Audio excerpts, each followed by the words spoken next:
Badan PBB untuk Urusan Pengungsi UNHCR meminta Indonesia memberikan bantuan kepada 341 pengungsi Rohingya. Padahal menurut UNHCR, mereka membutuhkan makanan, air, dan perhatian medis, termasuk sejumlah besar perempuan dan anak-anak. Hal itu dikatakan Kepala Perwakilan UNHCR di Indonesia, An Maiman, dalam keterangannya pada Jumat 17 November 2023.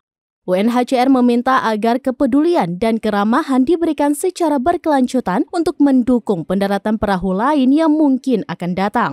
UNHCR dan para mitra telah berada di lokasi pendaratan, bekerja sama erat dengan pihak berwenang untuk memberikan perlindungan dan bantuan kepada mereka yang telah mendarat, termasuk banyak perempuan dan anak-anak. Di sisi lain, Kementerian Luar Negeri Republik Indonesia menyatakan Indonesia tidak memiliki kewajiban menampung pengungsi berdasarkan Konvensi Pengungsi 1951. Karena itu Indonesia tidak memiliki kewajiban dan kapasitas untuk menampung pengungsi, apalagi untuk memberikan solusi permanen bagi para pengungsi tersebut, kata lalu Iqbal kepada wartawan pada Jumat 17 November 2023.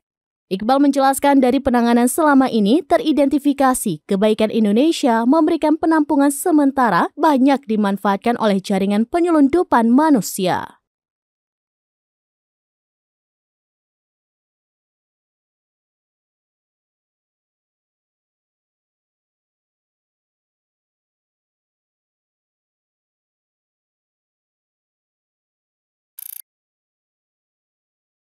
Download Tribun X sekarang, menghadirkan lokal menjadi Indonesia.